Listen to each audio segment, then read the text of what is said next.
All righty. I believe we are underway. Well, good morning, everyone, or evening, depending on where you're calling in from. So thank you all so much for taking the time to join Canopy for today's presentation, Next Gen Now, on an audacious plan to keep forests standing by transforming the paper, packaging, and fabric supply chains.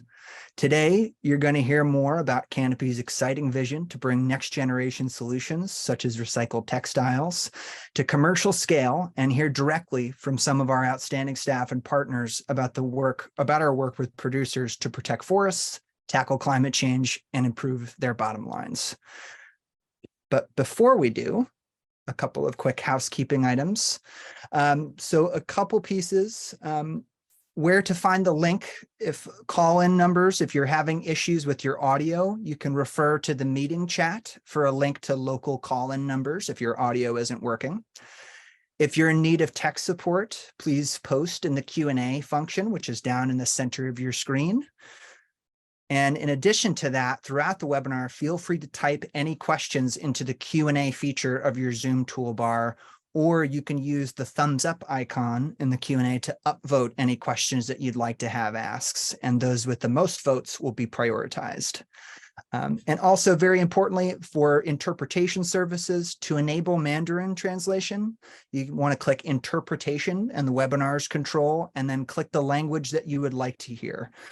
So to hear the interpreted language only, you'd want to click Mute Original Audio. Additionally, closed captions are available via live transcription during this webinar. To enable that, you're going to want to click Live Transcript in your Zoom toolbar and then Show Subtitle.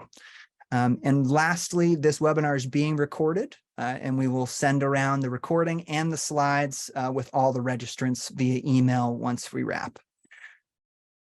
And next up, just want to take a moment today to thank all of our lovely presenters, many of whom you'll hear from in just a moment. Catherine Grant, who is our senior corporate campaigner with Canopy, James Hughes, who's the chief executive with Vedra Partners, and Nicole Rycroft, our executive director from Canopy. Also want to give a big thank you to Bella and Harry as well for providing translation services. So thank you all, and we're looking forward to diving in.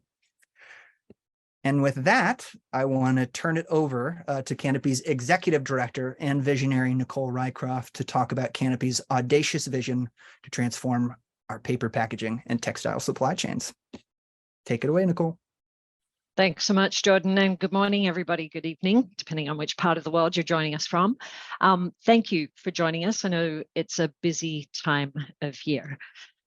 So as all of you know, for the past 2 decades, Canopy has sought to halt the use of ancient and endangered forests in the production of paper, packaging, and textiles. And to do that, we've been focused on building the value proposition for a change in the way that these products are produced. And by that, the impacts that they have on our climate and biodiversity. This has been at the core of our work and has been made possible by the leadership of hundreds of brand partners that we work alongside of, as well as producers like many of you on this call. So thank you for all of your work and leadership over the years. And we're excited about this next chapter of our work together. Transitioning to circular, low carbon, forest friendly production requires a new supply of low impact, sustainable alternatives to wood fiber, and those alternatives can include agricultural residues, industrial food waste, or recycled textiles. Now, even up until a couple of years ago, these solutions seemed like a distant possibility, but thanks to early leaders like Tangsang Sangyu, Aditya Bila, Lenzing, and many of you that are joining us on this call today, next-gen solutions are coming to market at scale. And with the support of the Audacious project, which is a philanthropic funding initiative affiliated with TED, Canopy has secured new resources to be able to bring additional capacity to working with each of you, as well as our brand partners, to really accelerate the transition to next-gen production. So Canopy's goal over the next decade is to displace and replace a third of the world's current virgin wood fiber that's used in the pulp, paper, packaging, and viscose supply chains. We're going to be targeting at least 60 million tons of low carbon, circular, next-gen production to come to market by 2033. And in doing so, ensure that there's no ancient and endangered forests continuing to be logged for pulp, paper, or for man-made cellulosic textiles. If we move to the next slide. So instead of cutting down trees to make paper, as we're all aware here, next-gen solutions utilize materials that would otherwise go to landfill or be burnt on field. So wheat straw or barley stubble to hemp to food waste left over from industrial food production and textile trimmings that are left on the cutting floor or post-consumer textile waste. These materials all deliver low carbon alternatives that are resilient and circular solutions. Here we see a snapshot of some of the environmental savings associated with using next-gen feedstocks as the input for MMCF production instead of wood. So next-gen solutions have roughly 5 times less impact on biodiversity. They really help you as well as your customers hit carbon and climate targets by having 95 to 130% less greenhouse gas emissions.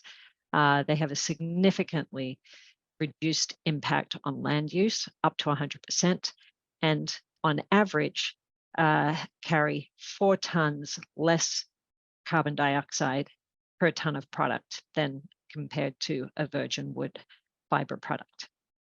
Now, the added bonus for producers operating in China is that this transition to next gen strongly complements central government's priorities for climate and circularity, as well as for all of you with fiber sovereignty, just given that there's less reliance on imported wood fiber. We move to the next slide. Now, creating a robust marketplace for next gen at this pace and scale, it can sound ambitious, but we've seen, and if we move to the next slide again, but we've seen it happen again and again. There are obviously the added benefits with next gen of, from a business perspective, the innovation pipeline is strong. From a technical performance perspective, next gen fibers have been documented as being stronger than wood and finer than silk when it comes to an MMCF application. And then, of course, on the social side, there are strong benefits as well, because there are new revenue streams for farmers, for textile workers, for municipalities, as they try and grapple with municipal waste control, as well as obviously the alleviation of pollution-driven health issues related to the burning of straw, as well as landfills. If we move to the next slide. So oftentimes this kind of scale and pace of change can sound ambitious, but this exact scale of transition has happened within this supply chain before. In the 1990s, 60 million tons of recycled paper pulp production was brought online within the decade. And then between 2000 and 2010, an additional 70 million tons of recycled paper pulping capacity was brought onto the market. So we know that leaders in this supply chain are capable and have already led this kind of transition when there have been strong signals from the marketplace for a transition to a more environmentally friendly supply chain. Now, if we move to the next slide, in order to actually help support the actualization of this goal, Canopy is going to bring more focus and capacity to 3 key areas of work. The first is around strengthening demand and market pull-through and support for next gen. The second is around scaling next-gen production to meet that demand. And thirdly, it's to ensure that the alleviation in pressure on forest translates through into the protection of forest ecosystems.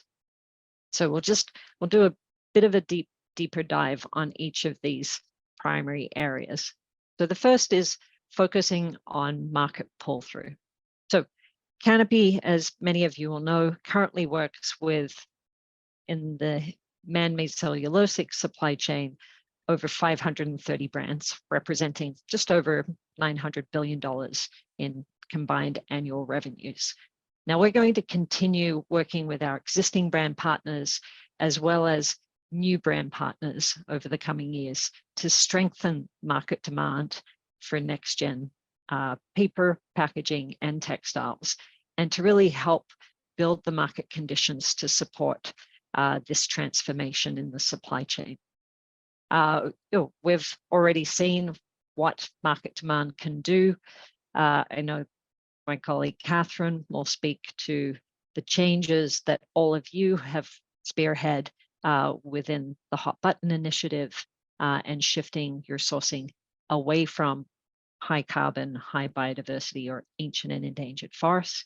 We've also seen significant leadership by MMCF producers because of the growing demand that there is, or appetite that there is, from leading brands for next-gen products. And so we have Revisco already on the market. We have Groscel, we have Refibra and Leva Reviva and Mercovis. And so we're going to continue to build that momentum and expand brand and producer partnerships across the globe. Many of you will be aware that Canopy has been working to secure letters of intent to purchase, which can then later be translated through into offtake agreements.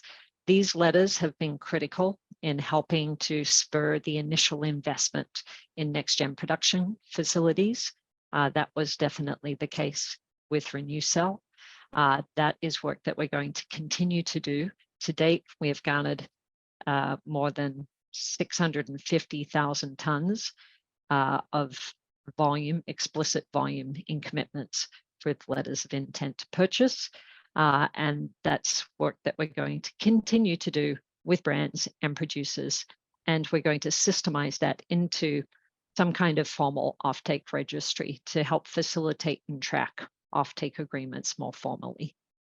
As with anything that's new, we anticipate that the first 1.5 to 2 million tons of next-gen pulp production will need the most support. And then after that, we will start to see that the kind of market is better primed to support these early to market products through. But we are going to do what we can to help ensure that there's strong market support for next-gen pulp to be brought to market at an accelerated scale. We move to the next slide. So by combination of using leveraging sort of the tools like the letters of intent to purchase, we anticipate that by 2025 we'll have just under, or kind of 300,000 tons in official offtakes in place by 2025, and then 1.4 million tons of formal offtakes in place at least by 2029. So while Canopy has helped to advance multiple life cycle analyses, we are going to further flesh out the benefits for next-gen through best in-class research, including doing some of the initial assessment work of where is there a concentration of regional feedstocks so that there can be better support around where best to locate the next-gen mills of tomorrow. We move to the next slide. Canopy will also look to, as part of our work, it's always to shine a spotlight on those that are taking leadership. That will continue to be the case, and we'll look to bring additional capacity to highlighting the work of brands and producers who are leaders in the next-gen space. We're also going to be identifying and advancing select policy opportunities in priority regions where, in collaboration with many of you, as well as regional partners, we can create the right enabling conditions and financial incentives for next-gen mill construction and brand uptake. We're also going to, and this is a continuation of work, that we're going to continue our work with the Roundtable on Sustainable Biomaterials to advance the uptake of next-gen certification globally. If we move to the next slide. So moving from strengthening demand and some of the supporting pieces around market support for next-gen transition, there's the second area of focus for us will be scaling next-gen production. And through one of the new initiatives that we'll be adding to our work is focusing on a number of early regional hubs for next-gen production. We've done initial extensive research, and we have identified 6 preliminary regions that we feel are really well positioned to be the leaders of this transition to next-gen production. Phase 1 areas are North America, Europe, and India, followed very closely by China, Southeast Asia, and Brazil. And these areas we feel are primed for next-gen uptake and production hubs, not only because of the abundance of feedstock, but because of the combination of existing infrastructure, appetite for innovation, and development and policy opportunities. So we'll be developing tailored, regionalized strategies to bring next-gen solutions to market in a way that both saves our forests and strengthens local economies. So we'll be looking and reaching out to many of you as we start to do that work more in earnest, both in the policy realm, talking about site location and kind of industrial ecosystem development, working with incumbents and innovators, mobilizing investment and connecting to markets. We move to the next slide. So this kind of scale of infrastructure, we estimate will require over the next decade, roughly $78 billion in investment. We all know that extractive linear supply chains that continue to be dependent on carbon-intensive raw materials, such as forest fiber, are coming increasingly under the scrutiny of both regulators as well as investors. And so mobilizing investment towards this infrastructure transition is going to be a big focus area, new focus area for Canopy. Policymakers and investors are increasingly recognizing that climate-related disruptions and biodiversity loss pose a significant risk to business, to shared economy, as well as to social stability. And so what we are seeing in our early stage work is that investors are increasingly moving their capital and debt portfolios into the impact space. And so Canopy will be working within the investment space through a number of mechanisms, both with the establishment of a pooled and early proof of concept private equity fund with Vedra partners, and we're joined by James today. Also just working more broadly with institutional investors and market influencers within the investment space, including a number of next-gen investment champions. And so there is significantly a transition with investors moving their portfolios more into the impact space. And we see that there's an incredible opportunity for that, not only to go to renewable energy infrastructure and technologies, but also to next-gen production, both in the innovator space as well as incumbents that are leading that transition. And so, James, in your capacity of working in the investment space, both private equity and and kind of institutional capital spaces over the last number of decades. I'm just wondering if you could perhaps chime in with a little bit of what you're seeing with the trends in the green investment space and how you see NextGen fitting into that. Yeah, of course. Thank you, Nicole. So I think we've seen a huge shift in the last 2 or 3 years towards what we would call impact investing. I think green finance initiatives, ESG, they capture a sort of a broader area of the market. Where I see this and some of the other investment themes that you've alluded to, Nicole, is really in the center of impact. It's measurable, it's demonstrable, and I think it avoids maybe some of the accidents that we've seen over the last few years as areas of green investing have been accused of greenwashing in some cases. So this is a very different style of investing. And I think there's a number of factors that are moving with a very strong tailwind in this area. Clearly, we've seen regulations changing. So that's not just in the industries and the manufacturers that we're talking to, that's in the investment side as well. We've seen areas such as the EU taxonomy coming in. We've seen, which by the way is now forecast to be rolled out on more of a global scale, with the EU seen as being leaders in this area. We've seen the latest TCFD disclosures coming out, all based around governance, all based around strategy, which is pushing more and more of that capital into impact, where I think this style of investment, these tangible assets, real production areas, are going to be at the forefront of that. And I think we're also seeing a generational shift towards investing. You know, if we roll the clock back 25, 30 years, you saw investors investing for profit. We've then seen a shift towards invest for good, or do no harm, rather. And now we're very much in the forefront of invest for good. You know, you've gone from I want to make money from my money to I don't want to cause any damage, to really I want to be a part of this game-changing technology for the rest of the world. So I think there's a lot of opportunities out there. We are at the forefront of it. I don't think there's a huge amount of capital yet deployed, which is great in one respect, because it creates a wonderful investment opportunity, but we are certainly moving in that direction.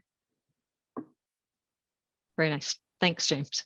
And we'll be able to ask James questions in the Q&A. So if folks have questions that are popping to mind, please make a note of them. You can pop them either into the Q&A box now, or when we get to that part of the conversation.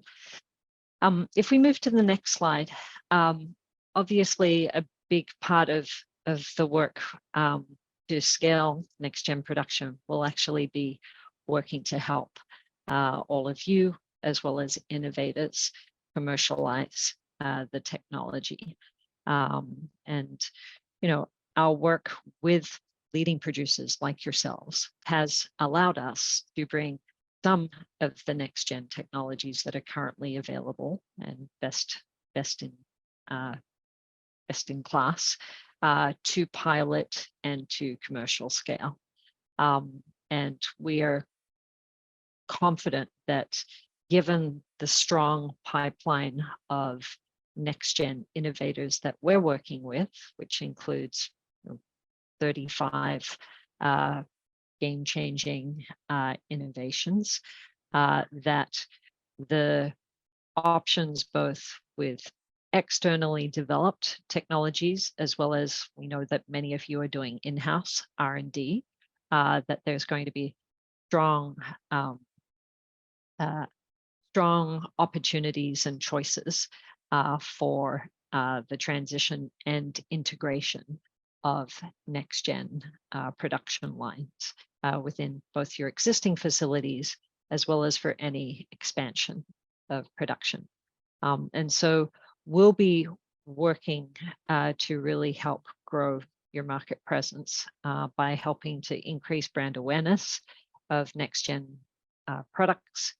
We'll be looking to mobilize a NextGen pick group a next-gen pit crew of technical experts to help provide direct support where that's needed, as well as to develop a network of local partnerships with organizations that are working with farmer cooperatives or with some of the textile aggregation, manufacturing, or even food production companies. So they're all very key for that kind of translation of next-gen production through into market success.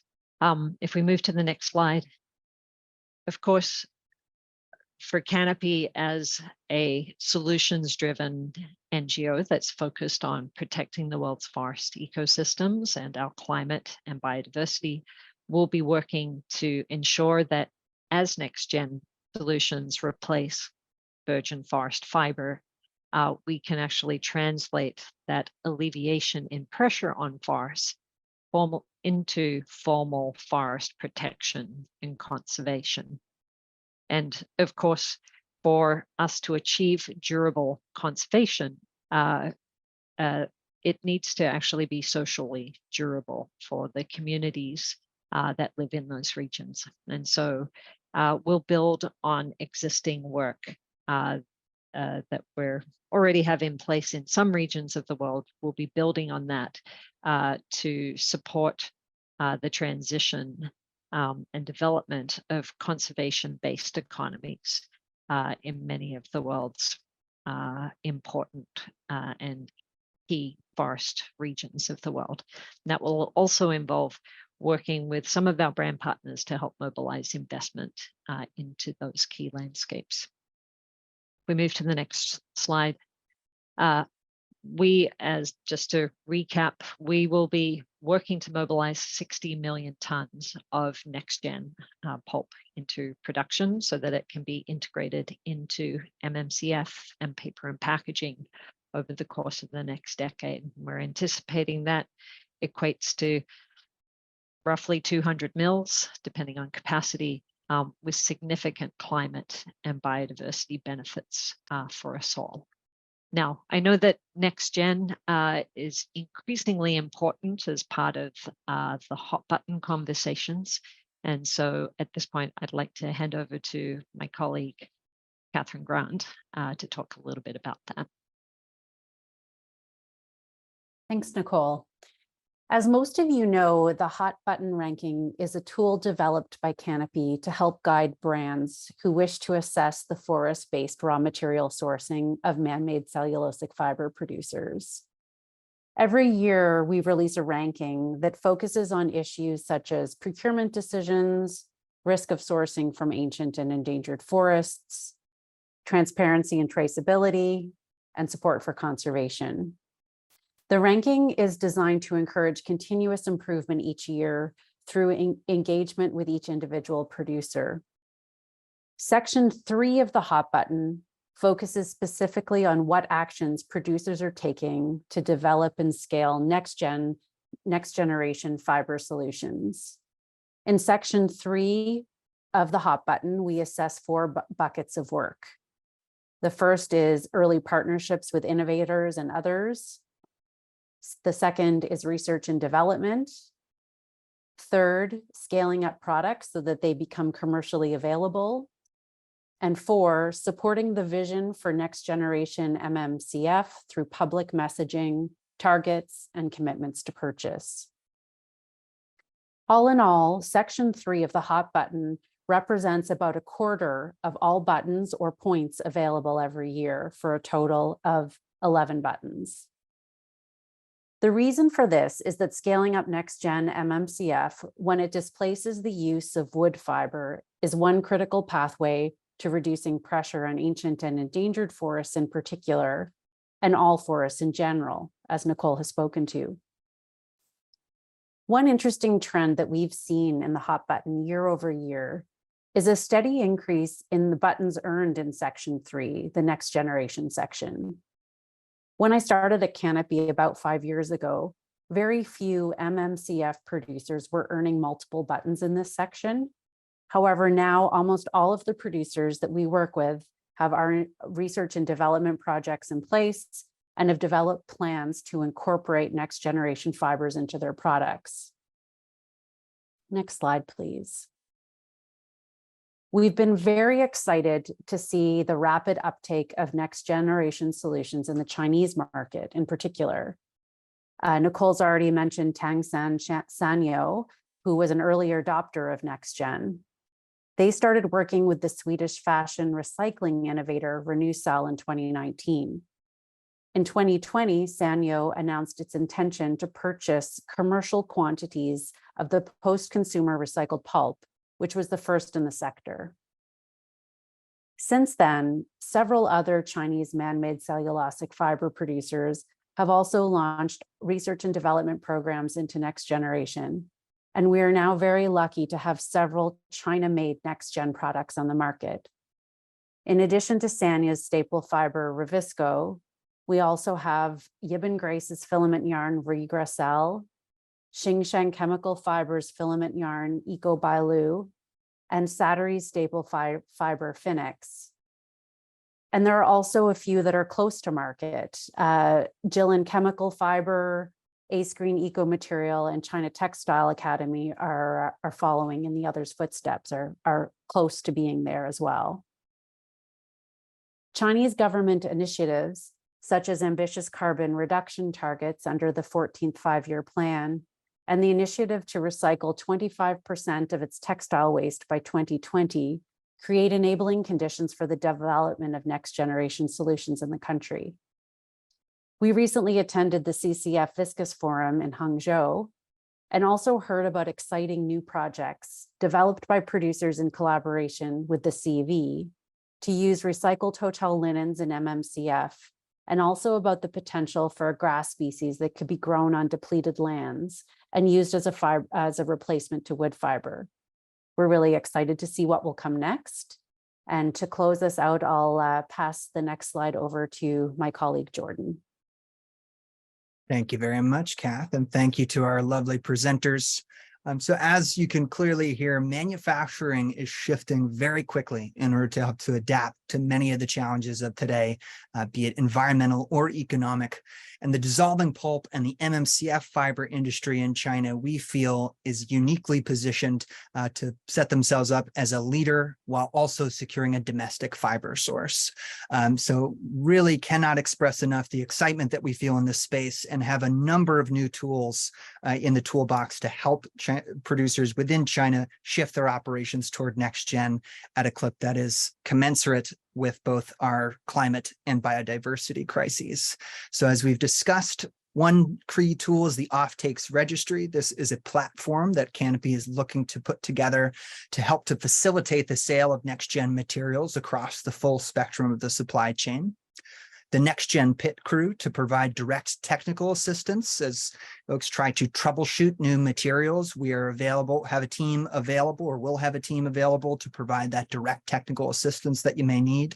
The Canopy Catalyst Fund to help to channel new catalytic financing into key products and next-gen production facilities, as well as the next-gen solutions providers and innovators pipeline, which is both a source of a whole list, comprehensive list for brands and producers of those who are presently producing next-gen products. And the innovator pipeline is a space where Canopy invests our capacity to work with folks working on new, innovative, emergent technologies in the next-gen space and matchmaking them with producers and brands. So these are just a handful of some of the tools that we have in our toolbox, and many more to come. Next slide, please.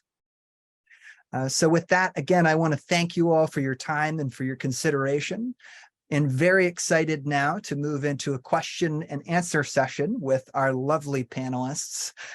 So with that, I am going to stop sharing my screen so we could see everyone's smiling faces.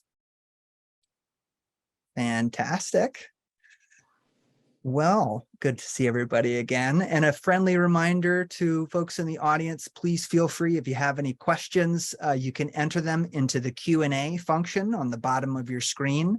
And our fantastic interpreter, Harry, will be there to help us translate as needed. But in the meantime, I know I personally have a couple of questions for this group.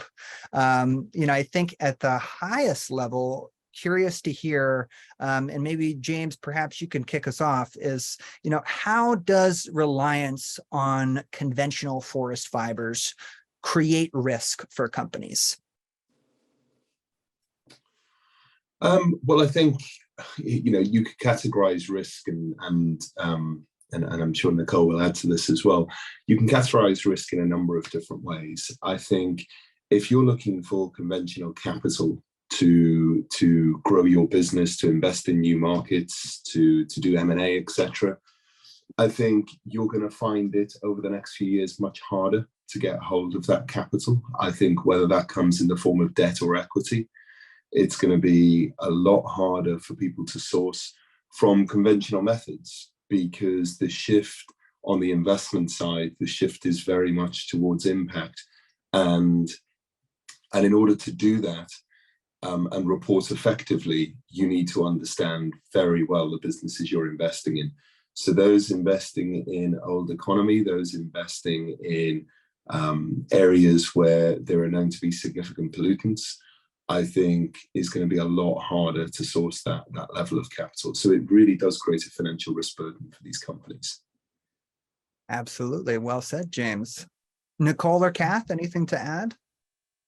I might just add to that. I think James's point about there being a generational shift in kind of investment and in investors and their mindset and their appetite, and the kinds of risks that they're wanting to take on is very pertinent. And I think it expands beyond just the investment space.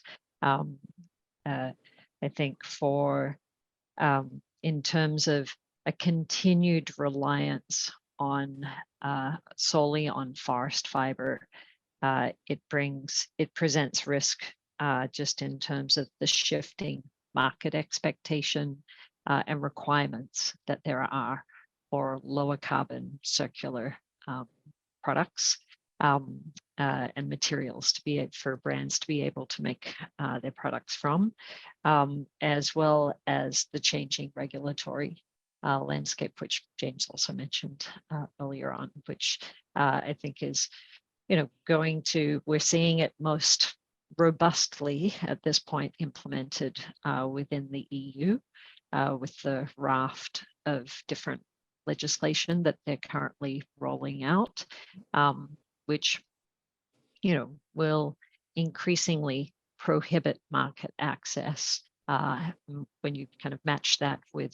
the definitive shift with brand appetite for climate risk within their supply chain and biodiversity risk within their supply chain.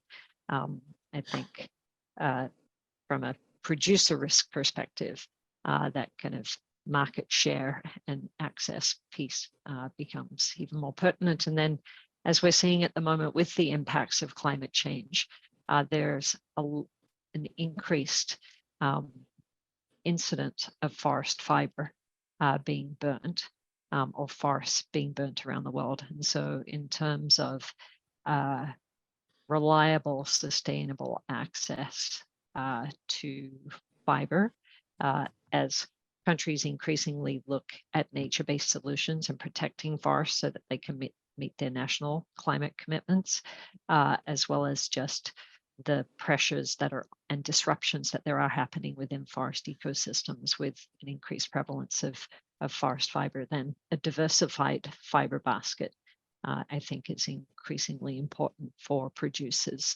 to really be resilient as we move deeper into the 21st century.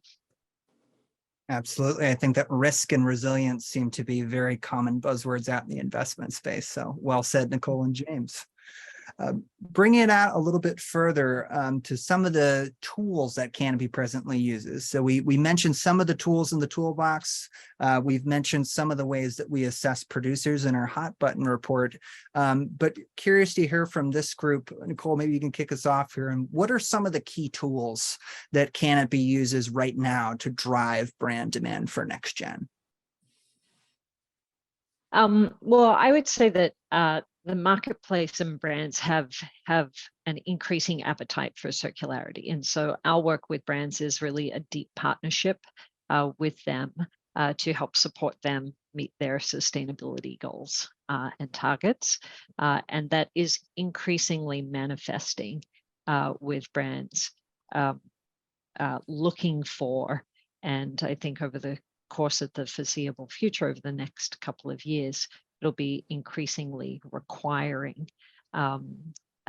minimum next gen kind of fiber within their products. And we've seen Intertex, Zara Intertex, just even within the last month, they have come out with a commitment or an announcement that they are committed to, by 2030, having at least 25% of their fiber coming from low carbon circular next gen fiber. And so that's their externally published target that they're already on market with. And so we're working with brands with, obviously the hot button is a go-to resource for brands as they make their own purchasing decisions around which producers meet the profile and the sustainability profile of that they're looking for and requiring of their supply chain partners. We are working with our brand partners to help speed date them with some of the innovators so that they can kind of get a sense of the dexterity of these fibers and the utility of them. The strategic letters of intent to purchase are a way for us, I think, both in terms of our ongoing work with brand partners, as well as for the work with producers and with innovators. The strategic letters of interest to purchase are a way of helping sort of take what up until now has been largely a conceptual commitment to wanting to see next gen come to scale and narrowing that in a little bit to become more focused and specific in terms of the kinds of volumes that brands will look to switch over onto next gen products, as well as the kind of like the price point and other kind of quality performance that they'll require and be able to accommodate. Obviously that for innovators, it's, as everybody on this call will be aware, it can be challenging to secure investment when you're a first time application of a new technology at scale. And I think the letters and the offtake agreements will be both important for investment into innovators that are choosing to build their own bricks and mortar, such as the path pursued by RenewCell, as well as for conventional producers who are looking to license and or kind of build out their own in-house R&D and technology with bringing it to scale. And so I think those are some of the tools that help give producers confidence as well that with stepping into the space, there is indeed market support for those products as they come to market. Well said, Nicole. Recognizing as with sort of Canopy's new partnership with the Audacious project, I think a question for this full team, what excites you most about how Canopy's capacities and services will grow? Could it be our expanded team or some of the new tools that we have at our disposal? What initiatives have you most excited in this space? And I think the floor is open. So maybe Nicole or Kath, you want to lead us off? I can jump in first, and then Catherine, if you. So I mean, I would say definitely having the ability to expand our team to be able to develop more partnerships as well as work more deeply with our brand partners, as well as with the producers that we have partnerships with.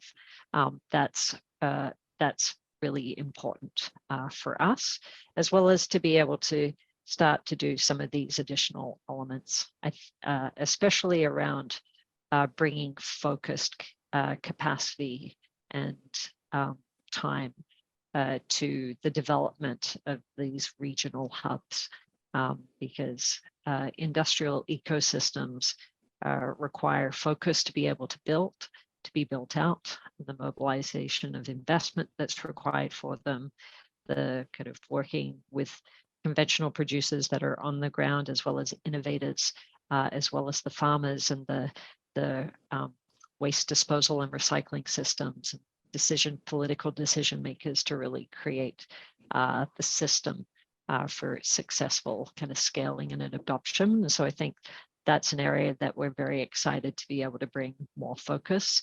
I think the development and more of our capacity being able to be dedicated to helping to kind of bridge the gap that perhaps there currently is between market appetite in theory and that translating through into kind of sales of next gen product. That's an area that I think is a short-term hiccup, but something that we're happy to be able to bring additional capacity to helping to smooth over, as well as I think very tangible tools like an offtakes registry that will just help automate and streamline that. And then we will be looking to develop, I think I mentioned it, like a next gen pit crew. And so just to have technical experts that are dexterous and familiar of working with next gen products to help support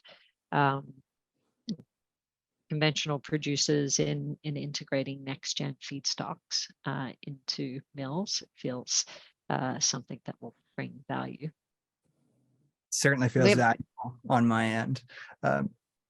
Kath, do you have anything to add in terms of expanded services? Otherwise, we've got a question from the audience.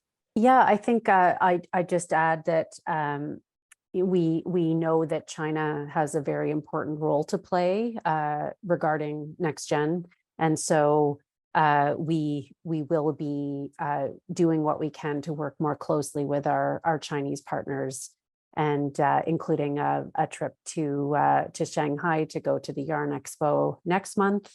Looking forward to meeting more partners then and deepening the dialogue. Actually, can I just follow up on that? I'd say that I think, Catherine, your point's really important there, that being able to bring more support to our partners in China and to helping to develop new partnerships that will help make that path easier. I think we're very conscious of the leadership that China has taken in an accelerated transition to renewables globally, and the leadership that has been taken already by many of the Chinese MMCF producers. And so we are really excited to be able to help support that work more robustly moving forward. Absolutely. Always nice to see the team grow and allow us to really strengthen and deepen those partnerships. A quick reminder to folks, again, please feel free to enter in any questions that you may have. You can enter those into the Q&A function, and then those will be translated over for the team. But a quick question from the audience. This comes from Zheng Dongbin, who's representing Tangshan Sanyu. He says, I'm delighted to participate in the meeting and gain a clear understanding of Canopy's ambitious plans. Sanyu's recycled products have already reached the quality level of regular fibers, and our next focus is on increasing the proportion. As we aim for large-scale expansion, I'd like to learn more about the Canopy Catalyst Fund. James, maybe you could kick us off and fill us in on the ins and outs of the Canopy Catalyst Fund. And thank you for the question. Yeah, sure. So the fund is designed to help scale next generation technology. We want to provide catalytic capital to the market to allow this market to get to where it needs to be sooner than it will otherwise through more traditional methods. I think what we are seeing is this wonderful opportunity now in private equity, in private markets, to get into these game-changing technologies to help support mill development, and hence that's why the fund is in existence, looking to launch very, very soon. The other thing that's probably worth mentioning is, in order to make sure that we're opening this to as much to as broad a set of capital as possible, is the fund will report under Article 9 of the European Sustainable Financial Directives. That is probably the most stringent in the world as it sits today in terms of sustainable finance. So if you are pension funds, insurance companies, etc., these are the kind of areas that you're looking to invest in. It's probably just worth mentioning two other small points. I think, I mentioned earlier the generational shift in investing. We are a family office, so we do look after generations of wealth and capital. So we get a first-hand model of that. We get to see how that looks as wealth transitions through generations. But at the other end of the spectrum, you've also got people like insurance companies now investing in this area really out of survival. Reinsurance and the insurance industry is really looking to invest in climate risk mitigation strategies. Clearly, leaving trees in the ground, protecting forest fibres is a big plus for climate risk mitigation. So we are starting to see a lot of interest and energy put into that sector as well. So we hope that this fund will be the first of many in this area, really helping provide that capital to people like many of the participants on the call today. Well said, James, and appreciate you pointing out an often overlooked player in the financial space and insurance sector. I think folks very often forget where they're investing the premiums that they get into various different projects and different core investment opportunities, and very complementary to our previous discussion about reducing climate-related risks as well. So it feels like a win-win. Nicole, anything to add on Canopy Catalyst Fund?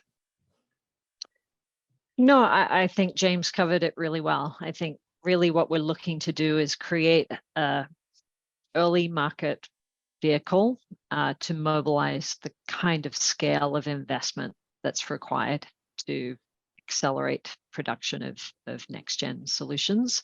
And it's both to provide a little bit of a one-stop shop in terms of making it easier to be able to access the equity that's required to then unlock the broader debt package that goes with this kind of infrastructure transition and build.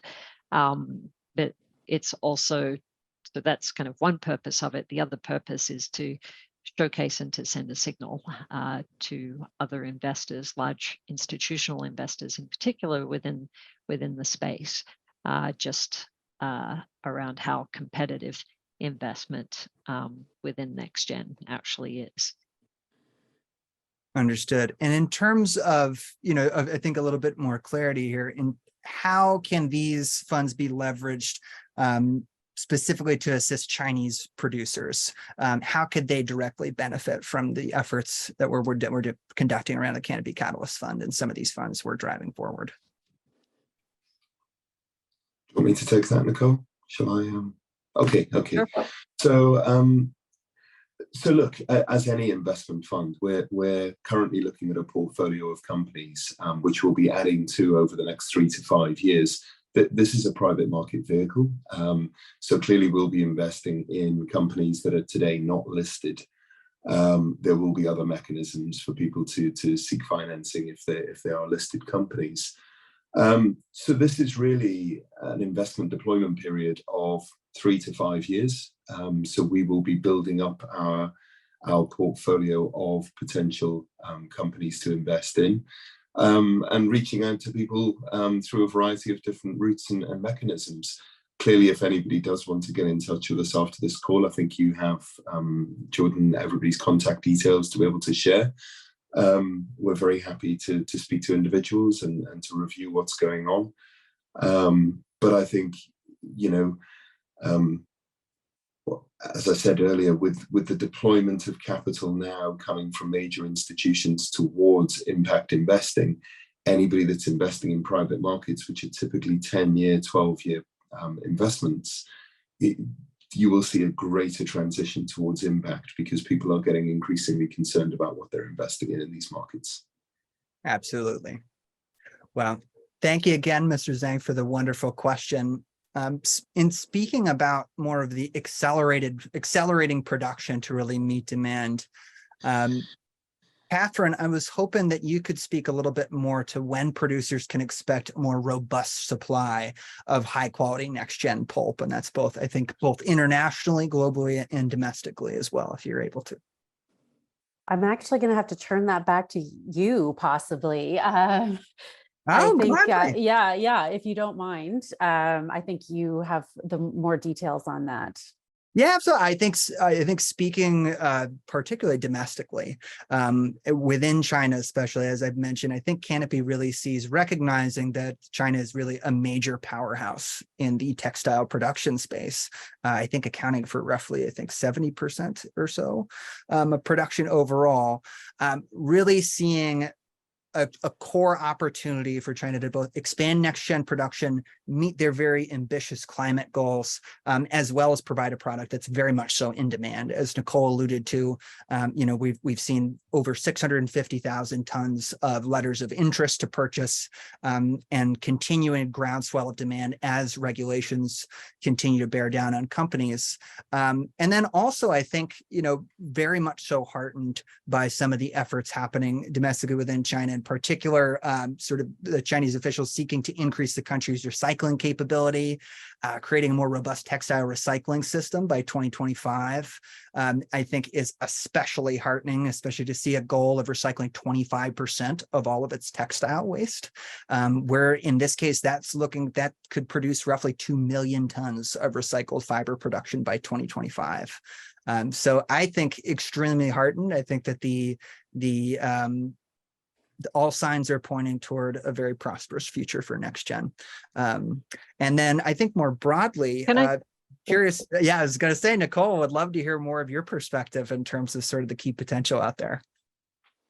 Well, I think that what you've spoken to there, and how the central government has really been a leader kind of around energy transition, very clear around its ambitious goals for the transition to more circular production.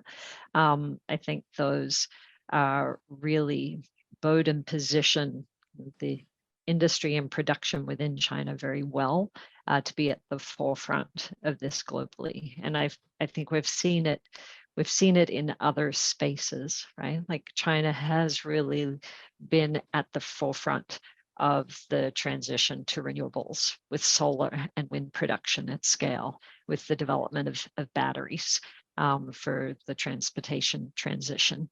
And that's not only kind of given them a foot in the door, but they've kind of actually really leapfrogged out ahead of other global production regions. And I can see similar opportunities here.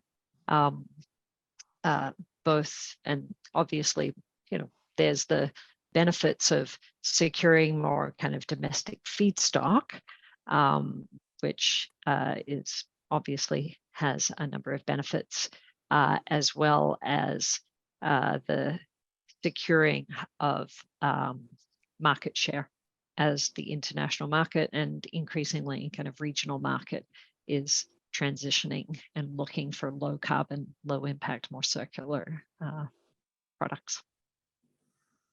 Well said, Nicole. Well, as we're reaching top of time, I want to, as always, give a moment for everyone to speak a little bit to, so if you have any closing remarks or calls to action, what are some key takeaways that you'd like to share with the audience before we wrap? And maybe we can just do a quick round robin. James, you're the first one on my screen. Any closing remarks or sentiments you'd like to share with the audience? No, I think just maybe a couple of small points, I suppose. Having lived and worked in Asia for a number of years, I think we do look to China now as a leading economy in terms of transition in almost anything. As Nicole just alluded to, you get very excited when you start to see Chinese markets develop in a certain way, because it just seems to accelerate in a fashion which we just don't see in the rest of the broader global economy. China is one of those special places where even the government set out their 5-year plans and seem to nail it every single time. So I think as you look to see transition in sustainable finance, sustainable fabrics, sustainable anything, we've covered batteries, the energy transition, I think this is a really exciting position for China. And I know that the investment community is watching this very, very closely. Strong words from a strong mind. I love it, James. Thank you. Nicole, any closing remarks? I think I probably just said my closing remarks. I didn't quite realize they were, but I don't know that I have that much to add. I guess what I would say is really just a deep appreciation and acknowledgement of all of the work and the leadership of those of you that are joining us today. You're already undertaking R&D. You're already on market with next gen products. You've already taken steps over the last 5 to 6 years to shift away from sourcing from ancient and endangered forests. And so just really an acknowledgement of all of the work and the leadership that you've already taken. And then, I think just a real sense of excitement around the entrepreneurial spirit and DNA that there is within your sector, and the ability for the kind of almost quantum leaps in terms of very kind of over relatively short periods of time, like a couple of years, for there to be a real sort of transition away from a kind of a fairly conventional production model to a new climate resilient model that meets with global targets, planetary targets, as well as with the ambitious goals and targets that the central government has set out. And so I feel excited about this next stage of work together and look forward to it. I'm feeling excited as well. Catherine, anything else you'd like to share with the audience before we wrap? Yeah, I think just to reiterate what Nicole said, many of the participants on today's webinar, I actually have the good fortune of getting to work with you directly. And I think now that travel and meetings in person are possible again, it's just going to accelerate our work together. So just some gratitude and appreciation for that.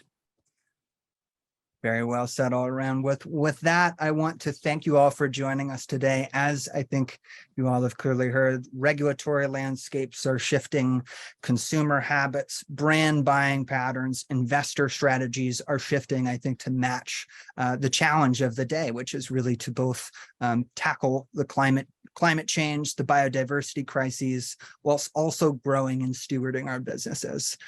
So I think I can safely speak on behalf of all of us at Canopy here that we're excited to work with all of you in terms of seizing this opportunity to grow and build up next gen production capacity within China. So with that, want to thank you all. Know that you'll be hearing from us very soon with a recording with some additional resources and contact information. And if you have any additional questions, comments, or concerns, please don't hesitate to reach out. Thank you all and have a great day.